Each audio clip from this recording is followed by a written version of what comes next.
Hey everybody, this is herculespetix, founder, curator, docent, and gift shop employee of the herculespetix Academy of Comic Book Studies. Today we're going to be looking at Superboy number 165. This was a giant issue from 1970 that was all reprints. Almost all of these giant size issues of the DC titles were just reprints. And you get a lot of fun reprints from the late 50s, early 60s, mostly early 60s. But this is Superboy's Red Letter Days.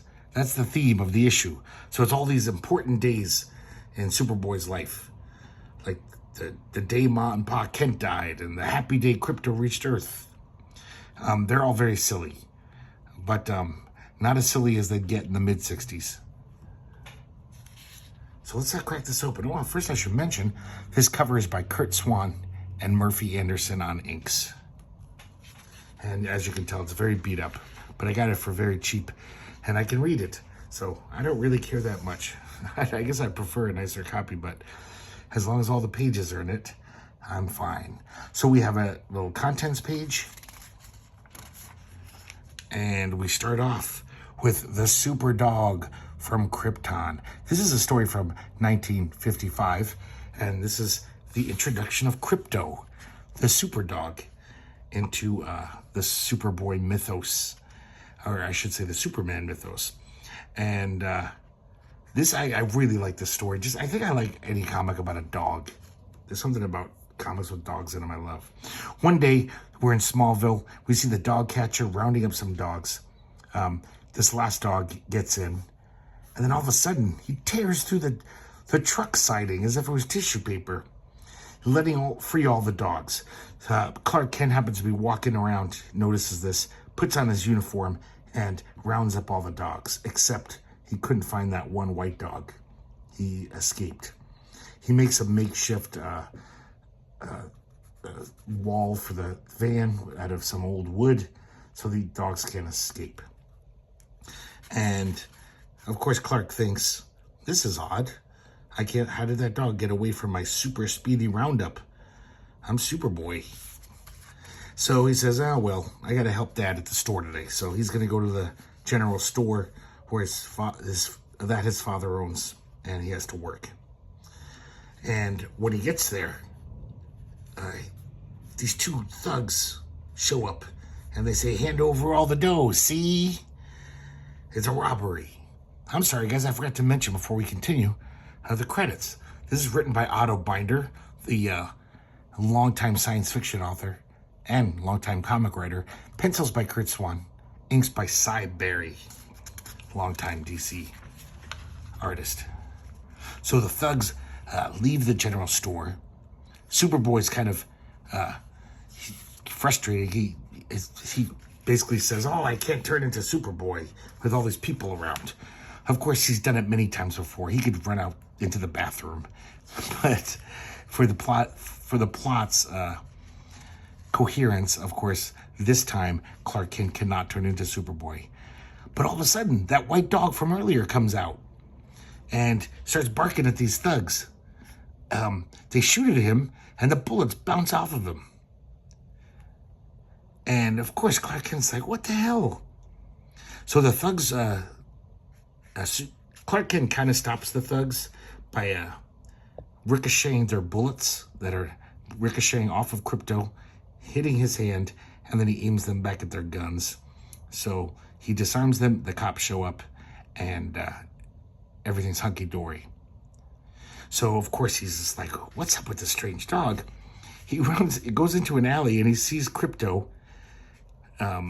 He's gnawing on a gun as if it was a dog biscuit. So he chases after him, and Krypto runs away, and then he flies away. So he's just like, man, I gotta call this dog Super Dog. Seems like he has all my powers. And then he starts playing with Superboy. Superboy has a little, wants to see if he also has X-ray vision. He uses his X-ray vision to find a bone buried in the ground. And he says, oh, if he spots it too, that's how I know he has X-ray vision. And he does. And he starts digging for the bone. So he's pretty super intelligent for a dog, Superboy says. Krypto leads him to a little rocket in a deserted field. And there's some notes in there, a written record, and it's in Kryptonese, if that's the proper term. And it's actually written by his dad. What are the chances? So I guess it's Jor-El's writing this. And, before he sent his own child, Jor-El, into a spaceship to escape the impending doom of Krypton, he had many experiments with animals, making these makeshift rockets, and putting animals in them, aiming them towards Earth. And apparently, it's getting very close to the destruction of Krypton. Jor-El's the father, right? God, I'm dumb. Kal-El is Clark Kent. Jor-El is running out of time. He says, we don't have time to get more lab animals. We have to use Clark's little pet puppy. And whatever her name is, Kala? I should know these things, but I forgot. I haven't read Superman in a while. And his wife says, he'll be heartbroken, but yes, I guess it's necessary. So I guess Superboy figures that maybe a comet hit the ship and knocked it off course, but now it's just getting to Earth. And so Superboy realizes, oh my God, this is my dog. That's why Krypto seemed to want to play with him and recognize him. And he's overjoyed. A tear comes out of his eyes. Krypto licks him. I love the way Kurt Swan draws Krypto. He's almost like a cartoony. Superboy's overjoyed because he's like, oh, I can finally have a pet now, like the other fellows. I don't know why he couldn't have a pet before. Just because it's not super, he could have had any number of pets. But there's a gray cloud attached to the silver lining. Krypto's a rambunctious dog. Dogs can do bad things. And, Krypto just wants to play. He sees this airplane, and he tears a big chunk out of the wing, just being playful. And Superboy tries to wrest it from him, but he's as strong as Superboy. He can't. So he tricks him with some super ventriloquism. He makes the sound of a cat meowing. Krypto flies off, and Superboy fixes the plane before it crashes. So now Superboy's like, oh man, this is a lot more problematic than I thought. This isn't going to be all, bourbon and cheesecake. So he makes this kind of weird doghouse for Krypto out of stone, and he chains up Krypto. He says that, of course, Krypto could easily snap these chains, but these bones will keep him happy. So, or just not have the chain if he can snap out of it anyway. There's almost every panel in here has some incongruous thing where you're like, these writers were just like really bad at at making stories. It's just like almost every panel has like some illogical thing where you're like, that doesn't make any sense. So Superboy gives them a bath with barbed wire and some molten lava, and then he leaves them. Of course, he leaves a sign, beware of the super dog, in case anyone stumbles onto the scene. So he's still overjoyed that he has a dog now, a pet. So he gets off school, he's like, oh, I can't wait. I'm going to go visit Krypto and we're going to have fun. But then Krypto's come to him. He's got a giant steel girder in his mouth. He just, to him, that's like a stick. So Clark grabs the girder, hoping no one will see him, and throws it into the sky, all the way into outer space, and Krypto chases it. Because he's like, oh my God, there's Lana Lang. If she sees this super dog, she'll put two and two together, and it'll give her more ammunition to think I'm Superboy. So Lana did see this. She says, what was that big thing? She didn't see Krypto, but she saw Clark carrying that girder. And she says, that was a heavy steel girder. Don't lie to me. You were using your super strength, which proves that you're Superboy. And once again, Clark lies to her face. And she's not convinced. She says, whatever, Superboy. So now Clark's got to figure out some stupid, convoluted way to convince Lana that he's not Superboy. So he finds Krypto out in outer space, and Krypto's chasing a meteor, thinking that it's a cat. So I guess he's not that bright for a dog. And then back on Earth, he starts chasing a real cat. This cat looks like a small panther. It's a really huge cat. And he goes into a little hole in the wall. Of course, Krypto just bashes right through, like a Warner Brothers character. Luckily, it's an old demolished building. I'm sorry, a condemned building, which was about to be demolished. There's always that kind of explanation. Because heaven forbid, Krypto actually like hurt someone, even though he could hurt hundreds with his dog-like foolishness. So Clark finds that girder, puts it back in the bridge. He realizes where Krypto got it from, and he fixes the bridge. And he says, "You're really in the doghouse, Krypto." I love this look, Krypto. Look at this. He's like, "Ooh, I'm sorry." So now Clark goes to, he's going to put his plan into effect. And he goes to visit Lana. He's carrying a ladder. And he says, "Hey, this is what I was carrying." And she says, "That's still a heavy steel ladder. Only Superboy could carry that." And he throws it at her. He says, "Look, it's one of those new magnesium ladders, which is lighter than wood." So she easily catches it. And then he says, "And if I'm Superboy, kindly inform me who that is flying above town right now." And we see a caped figure flying over Smallville. And Lana apologizes and says, "Oh, forgive me." He's such a fucking liar. So it turns out this elaborate plan involved a boomerang. Superboy can throw a boomerang, so it just kind of circles in just a certain way, a series of baffling loops, just baffling enough that Krypto can't quite catch up to it. So he knew that Krypto would be flying around chasing his boomerang. He'd be in the sky, and he put his cape on Krypto. But Superboy's just really apoplectic about this. It's like, "I love you, Krypto, but you're just too much trouble. I'll have to sleep on it to see what I'm going to do."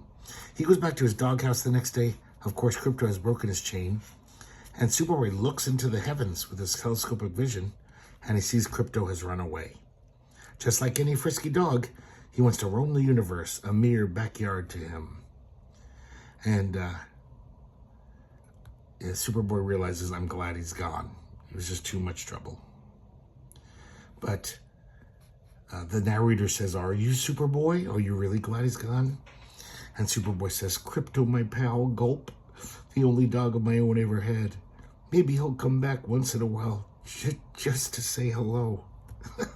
I swear to God, I got almost weepy there. I thought that was so sad, even though it's so clumsily written.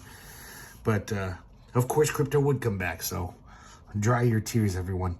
And this is just the beginning of a beautiful relationship. Now we have Superboy's Last Day, and this is a story written by Otto Binder, again, with pencils and inks by George Papp, and it's from 1958. So, this is another crazy story. This splash page, which has the quizzical scene that makes you want to turn the page and be like, how did this happen? How did we get to here? Yeah, this one's really convoluted. It's gonna be hard to tell the whole story. So one day, Clark Kent is cleaning out his spare room, spring cleaning, and we see all of the Superboy duplicate robots. And this is just ludicrous. Each one has a special skill where some of them have all of Superboy's. So why don't you just give them all Superboy skill? One of them has a super electronic brain for outwitting renegade scientists. One just has radar eyes for flying through the foggy darkness when my own vision is uncertain. I don't think any fog would fuck up Superman's or Superboy's telescopic vision. So this he tells us all of the fucking things. But number one, they all have little tags on him so you can tell them apart. He's all like shabby. He looks disheveled, and his uniform's kind of scuffed up. His face has got marks on it, like he hasn't bathed, even though he's a robot. Oh, I should point out number 6 here. Number 6 carries a super strong rope to tow disabled ships in his chest. It's so dumb. So, Pa Kent says, oh, so you should get rid of that first robot. You know, it's kind of a hat. All the other robots are made of better alloy. It's, you know, that one's just made of lead. It's kind of your first prototype. It's not as good. You can get rid of that one. And Clark says, no, Dad. It's like an early model car. I'll never forget how it served me long ago during my debut as Superboy. So now we see a flashback. And I don't know if this was retelling a tale of Superboy's early days, or I think they made it up, though. This is like retroactive history. And Superboy's just starting to make a name for himself in Smallville. The newspaper is reporting on how he's impervious to any harm and invulnerable.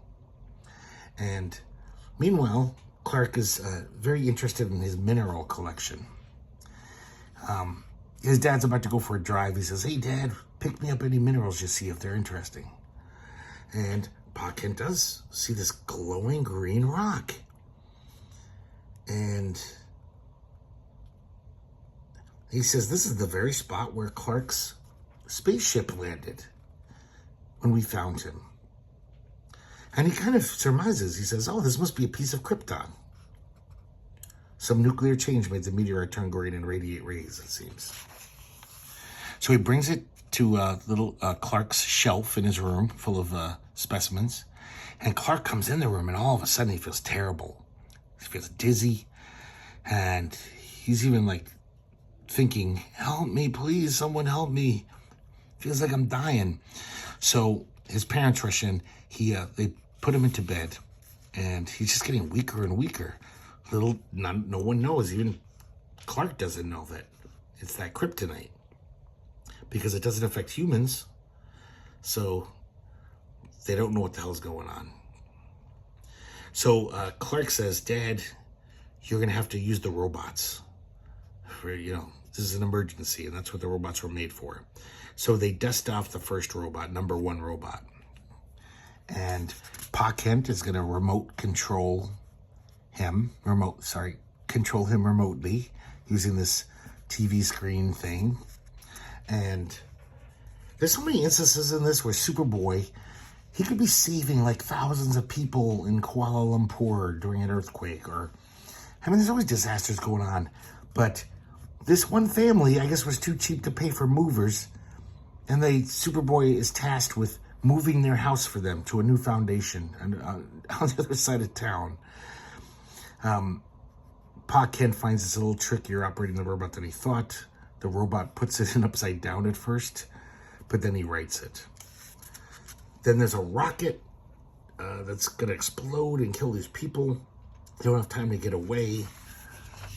And this is one of those ridiculous things. The robot, he's sending the robot. He's like, I'll send him to grab the rocket, the missile, and throw it into the air. But oh no, there's a plane in the air. That won't work. It's like, throw it in the 99.9% of the sky where the plane isn't. That would work just fine. It's so stupid. So, of course, using a cue from Clark Kent, who's very weak, but he tells him to bore down. So that's what the robot does. He goes under the earth, into the earth, makes a tunnel. The rocket falls into the tunnel and harmlessly explodes, a quarter mile beneath the Earth's surface. Clark just keeps getting worse.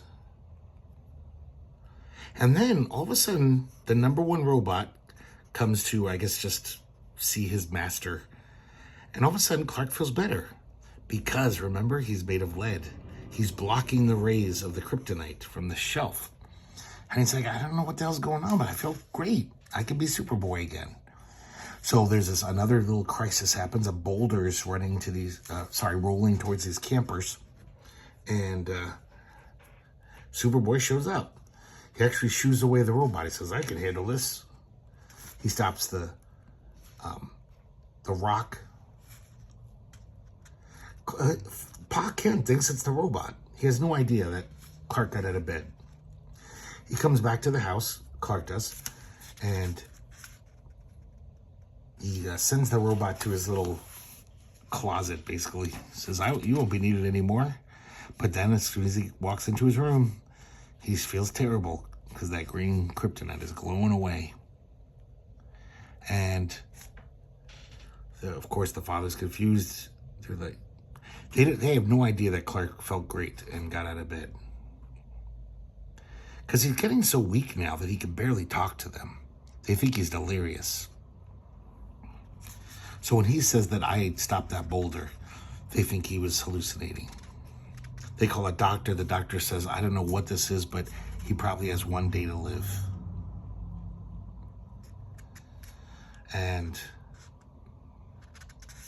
Pa Kent, unknowingly, brings the green kryptonite closer to Clark, saying, hey, look at this beautiful rock I found. Maybe this will cheer him up.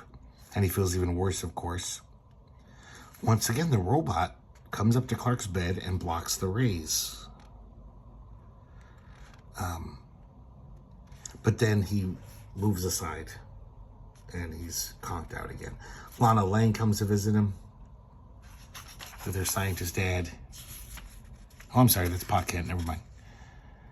And so Pa Kent is busy using the #1 robot to fight all the crime in Smallville and rescue people. And as the fatal hour draws near, once again, the robot blocks the radiation. And Clark figures it out. But he can't communicate. He's too weak at this point. He just says, get rid of green mineral, and they just think he's babbling. The parents don't understand. That's interesting how that could almost be like really bad Wally Wood there. Well, not really bad, just not as good as Wally Wood.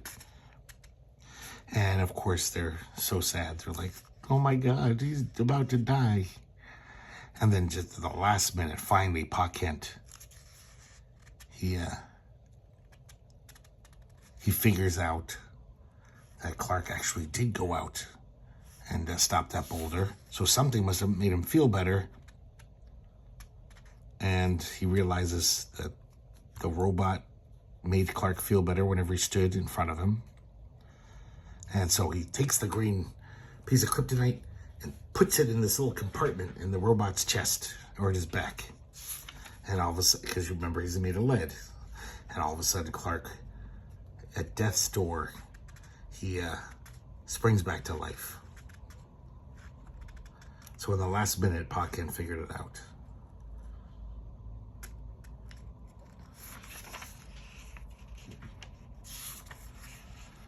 And now we're back to the present. And so now we know why he'll never get rid of that #1 robot. Because it's the only robot that actually saved his life.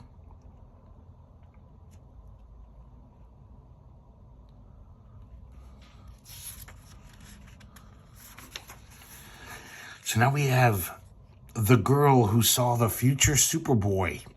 And this is from 1961. Written by a guy named Jerry Coleman.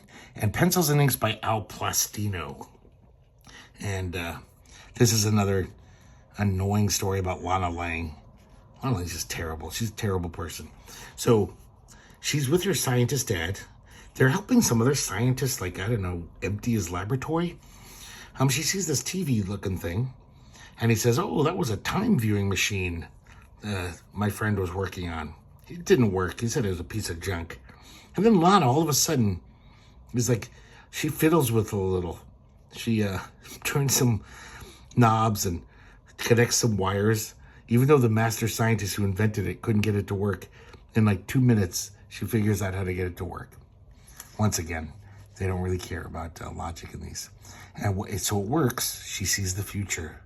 She sees the Daily Planet office, and she sees Superman kissing Lois Lane, which he never did in the comics. I mean, I can't think of one. I haven't read them all. I haven't read most of them. But it seems like that Superman never actually kisses Lois. But he is as a reward for her winning the Reporter of the Month. So Lana is just terrified. She's like, oh my God, that hussy. This woman named Lois, apparently. And here's another stupid thing. Lois is all like, why I forgot to put this letter in the mail for my parents' anniversary. I forgot to send them a card. Do you mind, Superman? And Superman makes this little, he takes a metal paperweight and turns it into this arrow, attaching the letter, the card, and throws it in the air so it lands right in their front lawn like a lawn dart.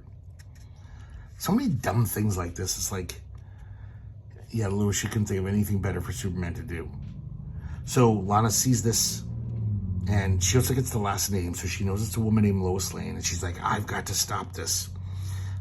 I know her parents live in Pittsdale, which is very close to here, to Smallville.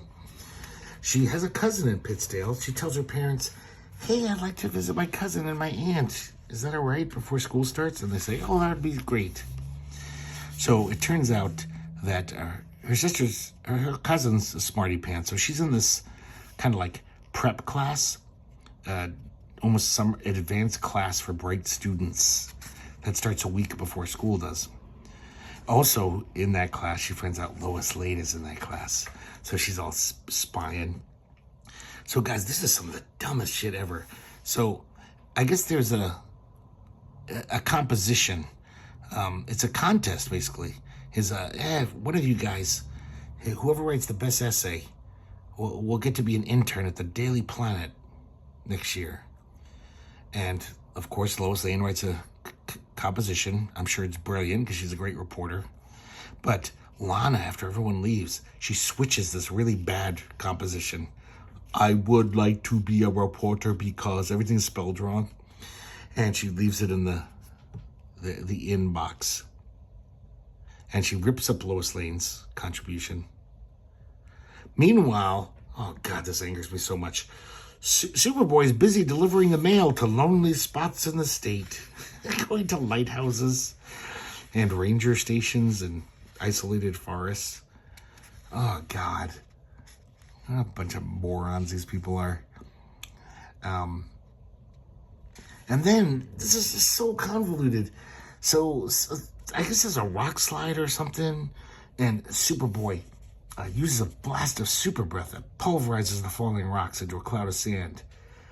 But the stream of his super breath glances off the blades of a windmill, sending a super strong breeze towards Pittsdale proper, and the sudden breeze somehow wishes that fake Lois Lane composition right out the window. And Lana Lane thinks, oh well, she can't win anyway. No composition is as good as a bad one. But it turns out that Lois, she saw her composition being blown out of the classroom. Because of course you'd notice that. A little piece of paper. Like, hey, that's my composition. So she had a carbon copy. So she turns that in. So she's like, damn it, she's going to become a reporter. I've got to sway her away. So the next kind of contest is whoever wins the next little competition. Basically, if they can show they have any psychic powers, because the scientist is doing experiments. If any of the kids seem to have any luck guessing the backs of these cards, some little psychic test, they'll become his kind of assistant for summer internship. And so Lana wants her to win. She wants Lois to win so that she'll be lured away from reporting and will become a scientist. All this is predicated on the fact that, like, Lois Lane always wanted to be a reporter. Even if she does a summer internship as a scientist, Lana's sure of it. Lana's just like, oh, if I can get her in this program, she'll never be a reporter. She'll obviously become a scientist for the rest of her life. The whole plot is very flawed. So she puts this little radio monitor in Lois Lane's desk, and then she can see what the cards are, the backs. So she basically whispers into the mic, and Lois Lane thinks that she's hearing like an inner psychic voice. And she's like, oh my God, I must be telepathic. So she gets the first one right. Now we go back to Superboy. The President of the United States summons him. He says, we want you to detonate this new explosive.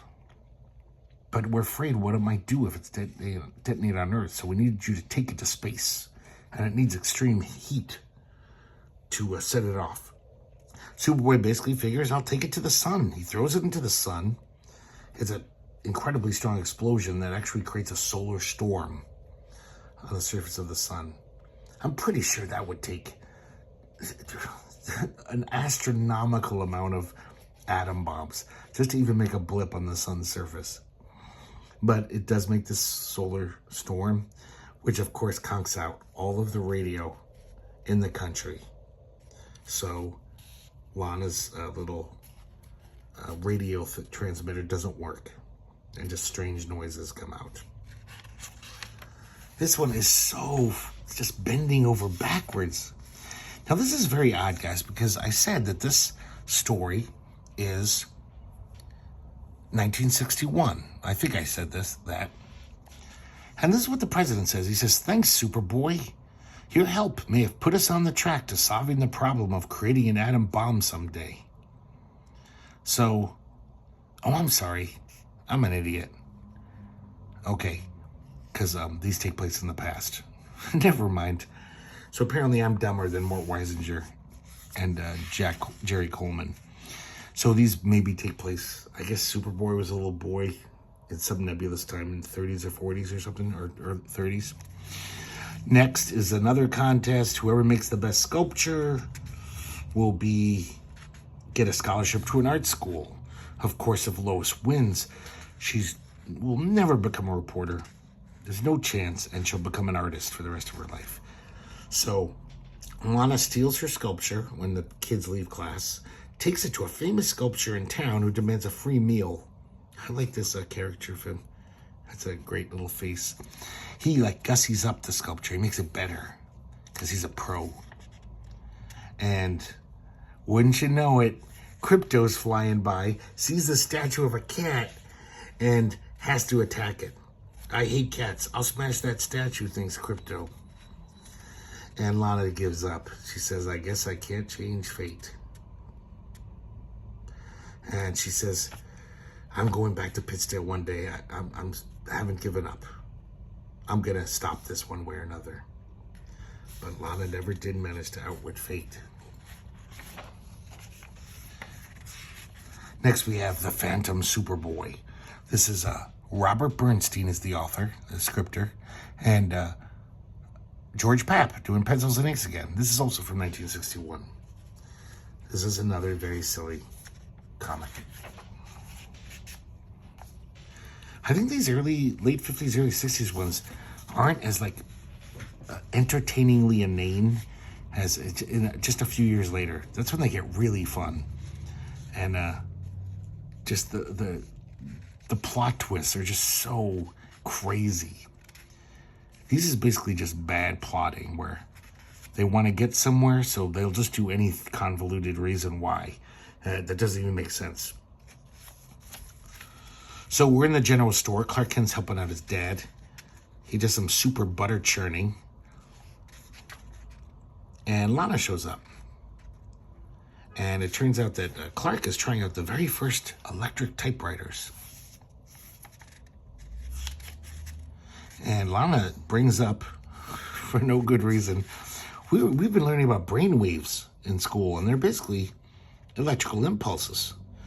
So therefore, by directing one's thoughts at the machine, I'll bet one could transform one's thoughts into typewritten words. You wouldn't even have to touch the keys. But the brainwaves would have to be super strong, like someone I know. And Clark is all like, oh, she's on to me. But Lana thinks, no, Superboy, not you. So Clark has to deliver some packages. He says, hey, Lana, I'll give you a ride on the way. And it turns out Lana's dad, the scientist, he's in a New Mexican desert on an archaeological dig. All of a sudden, out of the sky, this large metal box just falls from the sky and hits the ground. It's made of some indestructible metal. They can't open it even with a acetylene torch. And they can't translate the hieroglyphics written on it. So Mr. Lang says, I'll contact Superboy. Superboy says, sorry, can't look inside the box because it's lead-lined. Even though I think Superboy reads the warning, he tells them the lettering is in Kryptonese. He says, according to the inscription, this box was fired into space years ago, long before Krypton blew up. This inscription warns against anyone opening the box. Since we don't know what's inside, I'd better fly to a secluded spot where it can be opened in safety. So they're just totally ignoring the inscription. It says don't open the box, but he's going to do it. He takes it out to some remote location, and he finds these weapons inside. Basically, these weapons were too powerful. So the kryptonites, is that how you say it? The kryptonese, they put it in this box, sent it out into space, hoping that it would just be lost forever, but I guess a meteorite hit it, and now it's on Earth. And it's signed by Jor-El. It's just an amazing coincidence in the whole universe that basically anything that Jor-El sent into space in any direction, it all ends up on Earth, and Superboy finds it. So one of the weapons is some kind of disintegrator ray, and he blows up a mountain. Of course, it was the railroad builders wanted to blast it away, so he's doing them a favor. He's not being irresponsible. Then he sees this enlarger. It's a little machine that enlarges things. He says, oh, I'll use this tree. He doesn't realize there's a lizard behind the tree. The lizard becomes dinosaur big, and he starts rampaging towards this observatory. Superboy lifts the whole observatory out of the path, and the dinosaur goes plunging to his death. Seems kind of unfair. And Superboy says, good thing he drowned. That enlarger must never fall into destructive hands. And then finally, he finds the Phantom Rays, Phantom Zone Ray, which would figure prominently in many Superman stories. And he puts on this brainwave helmet that transmits information to him. By pressing the black button, it projects people into the Phantom Zone. As criminals. They used it to, they thought it was a humane way to lock up criminals in this other dimension. And the white button brings them back. Because of this helmet, Superboy can actually see the debates about these criminals, what to do with them. And we see this one guy, Dr. Zadu, who I guess broke the law. And so they send him into the Phantom Zone. We see Zod, General Zod. I never knew this. General Zod had made an army of Bizarro Zods to take over the planet. And Superboy recognizes them. He's like, oh, they're just like Bizarro. General Zod gets sent into the Phantom Zone. So while Superboy's standing right in front of the Phantom Zone Ray, that little lizard jumps on it and hits the black button, turning Superboy into a phantom. Of course, he can't touch anything, so he can't press the white button to return himself. He can't talk to anyone.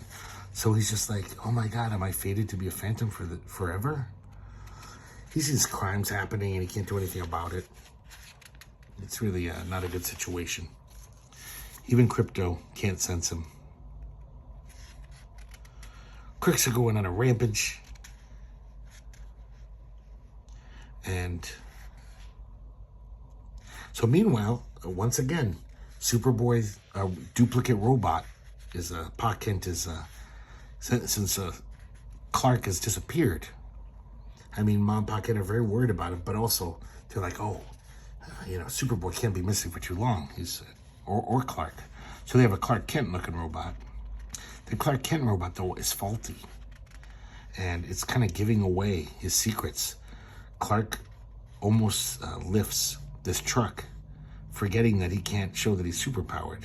This robot doesn't, is a little confused. But Superboy can actually concentrate his thoughts. His brainwaves carry supercharged electricity that can actually short-circuit the robot. So the robot stops lifting the truck and the secret is saved. He realizes what he can do now. He goes to the general store, that electric typewriter, remember what Lana said, and he uses his thoughts to type out a message to his dad. The dad goes out to the remote area and presses the white button, bringing Superboy back from the Phantom Zone. God. Dumb. I don't know if you guys ever saw that South Park episode about Joseph Smith. I just want the whole time I want a soundtrack to this going dum dum dum dum dum dum dum dum dum dum. Next we have the death of Ma and Pa Kent. And this is sad, guys. Get your hankies ready. But also very dumb. So we see Clark Kent as an adult. And he says, today's the day. I'm going to go back to Smallville. I have an appointment. And I guess this is the anniversary. He visits his parents' graves. Now we flash back to years ago. We see Mom and Pa Kent. They're having a Caribbean holiday. I guess Clark built them a pleasure cruiser. And if he can do shit like that, why didn't they live in a giant mansion? And, why didn't he just build them all kinds of awesome shit? Like an Air Force jet, or not an Air Force jet, but like a beautiful luxury jet. So, they're rooting through the beach looking for seashells. And Pa Kent finds a chest buried in the sand. There's a letter, kind of half cut off, from some buccaneer. And he says, on this day, Pegleg Morgan was driven off the ship by the cruelest pirate of them all. He stranded me on this island. So, Superboy says, God, look how chunky Superboy is. Wait, I haven't told you guys who... This is Al Plastino art, but that's the way Kurt Swan would draw him later on. Or, no, Wayne Boring. Wayne Boring always drew Superman very, chunky. And this one's written by Leo Dorfman, by the way. And this is from 1963. So Superboy says, hey, how would you like to go back in time? We'll find out all about this. We'll go back to the 1780s. Maybe we'll get to the bottom of this note. So for some reason, he puts their pleasure cruiser, this yacht, into a giant glass bubble. I guess to protect them from the friction heat. And now we're back in the late 18th century. Superboy and Pa Kent see a pirate ship. We see, Superboy uses his supervision and super hearing. We see, it turns out it's Blackbeard is the evil pirate who has banished Pegleg Morgan to the island. He puts him on a little boat, says, you're stuck here. Meanwhile, the parents are hungry. Superboy shakes a tree, gets all this fruit. And for them. Some of the pirates have come on shore, Blackbeard's pirates, and they're looking for fruit too to replenish their stores. They capture Superboy, and Superboy doesn't want to give it away, so he acts all scared. And Mom and Pa Kent are behind a bush just laughing their heads off. They're like, look at these dumb pirates. They think that they've captured this helpless, weirdly dressed character. So basically they're going to bury Clark Kent up to his neck and wait for the high tide to come in to drown him. They make him dig the hole. He does it in 2 seconds. They just think it's the rum they're drinking. They're like, oh, we must have passed out. How could he dig that hole in 2 seconds? So he's buried up to his neck. The tide comes in, and they're like, hey, he's dead. But of course, Superboy just frees himself and flies off. He could have done all this. I don't even know why he put up with this charade. I guess to entertain his parents. And so the pirates say, let's get the hell out of here. And they think it's another hallucination from their drinking. So now they come back to the present day. And all of a sudden, Mom and Pa Kent feel terrible. They're sick. The doctors come in. They've got the fever plague. A strange malady that existed a century ago. So I guess it was the early 1800s. Or mid-1800s. It's contagious to adults. That's why we have to wear these masks. You're fine, though, because you're not an adult. The symptoms appear soon after the victims have eaten a certain tropical fruit from the Caribbean area. But nobody's had the fever plague in 100 years. They'd have to travel back in time to become infected. And, of course, Clark was like, oh, my God. I took them back. I'm to blame. The doctor says there's no cure, and he says your house must be quarantined. Superboy builds this crystal dome around the house. Because Lana's not an adult, Clark is going to go try to find some cure. He says, Lana, would you look after my parents while I'm gone?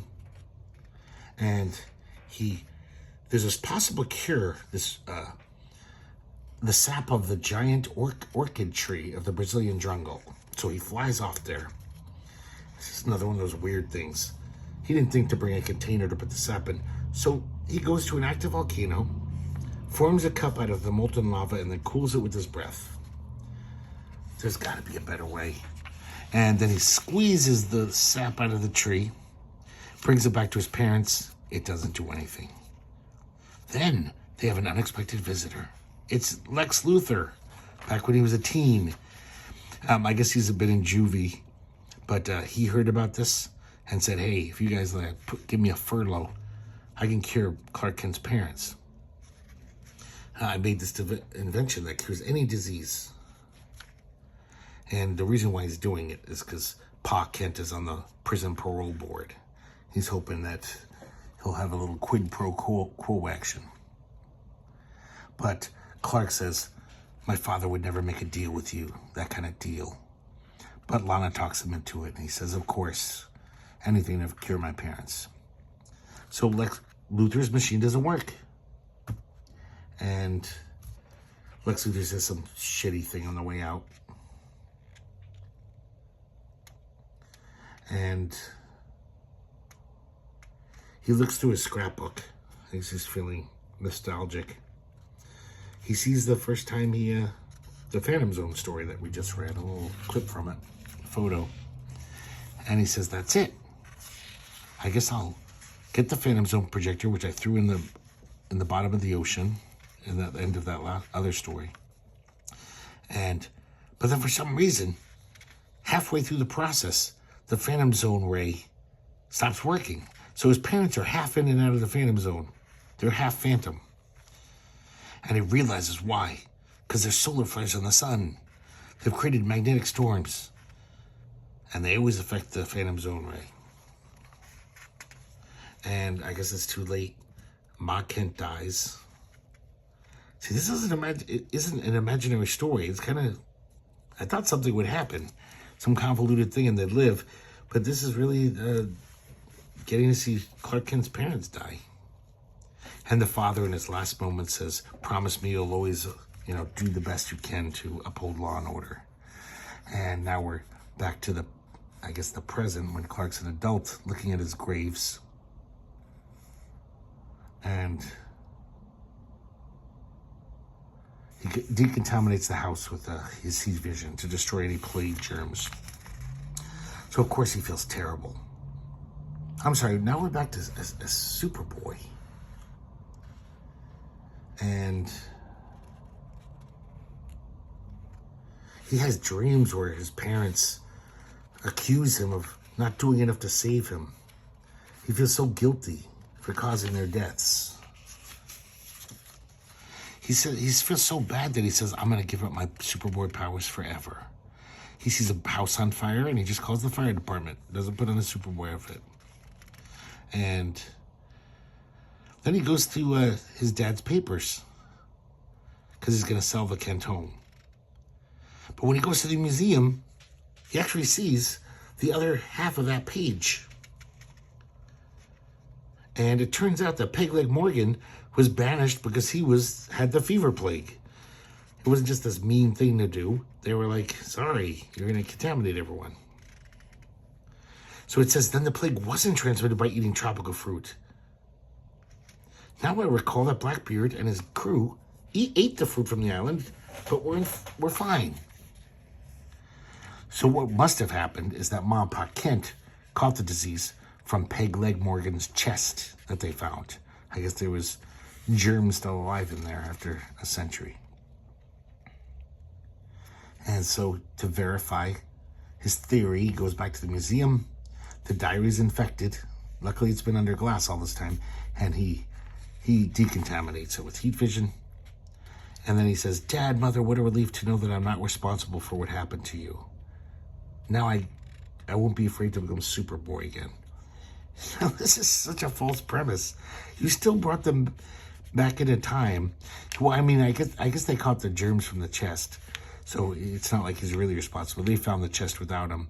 But if you didn't make that yacht for them and send them to the Caribbean for their vacation, you could say that just as well. So the whole thing is just dumb. So he Clark flies out into space, and he wants to make one last tribute to his parents. And he makes a statue of them next to the statue on some asteroid that he made of Jor-El and Lara, his real parents. So ends the heartbreaking story of Superboy's greatest ordeal. The memory of his parents will remain with him always. Mother, Dad, I will never forget you. Never. I hope you don't. You shouldn't. They're your parents. He's got to reassure himself. So here we have some little articles here. And this is Superboy's time trips. Maybe this is E. Nelson Bridwell. He usually wrote all these kind of things. He was a super nerd. He knew all of DC's history. So there's just a little overview of other comic stories throughout the decades of Superboy traveling through time. They all sound ridiculous. They all sound just so dumb. But I'm sure they're fun. Next we have the origin of the Superboy Revenge Squad, who are a bunch of aliens who want to stop, kill Superboy.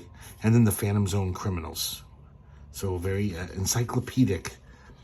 Oh, if you can call half a page encyclopedic, but it's all the people in the Phantom Zone that we know of. And, General Zod, even Mon-El, the only inhabitant who isn't a criminal. He was put there to save his life until a cure could be found for his disease, which the Legion of Superiors did 1,000 years later. That's why Mon-El's in the Legion of Superiors. You have some ads. I did want to point out this one ad. This is for Aurora model kits, glow-in-the-dark movie monsters. And usually those ads are really good, but this is total nephew art. This is pretty terrible. There's some wicked bitchin' ads for Aurora in these comics. Some were by like Murphy Anderson. They had really top-notch artists, but this is terrible. I was very surprised. Look at this Frankenstein with lipstick on. Looks like he's gonna kiss somebody. And then one of these monsters is, it's all famous ones like the Wolfman, the Phantom of the Opera, and then the Forgotten Prisoner of Castlemare. I don't know, maybe I'm just ignorant, but I don't know what the fuck that is. I don't think anyone else does. So there you go, guys. Superboy number 165, another zany issue. Though I gotta admit, I definitely like the ones that take place like after 64, 65. That's when Mort Weisinger, I think, was hitting all gears and really just making imaginative, crazy stuff in every story. These are just dumb, mostly. But it is kind of fun just seeing what lengths they'll go to make the plot work. It's baffling. It's stupefying. Like, sometimes I'm just like, oh my God, that is the dumbest thing I've ever read. So it's kind of interesting just to see how low they'll stoop to make a premise work, kind of shoehorn it. So the crazy premise on the first page will actually make some kind of sense. So there you go, guys. Superboy number 165. Thanks for watching, and I hope to see you next time here at the Herculespetix Academy of Comic Book Studies.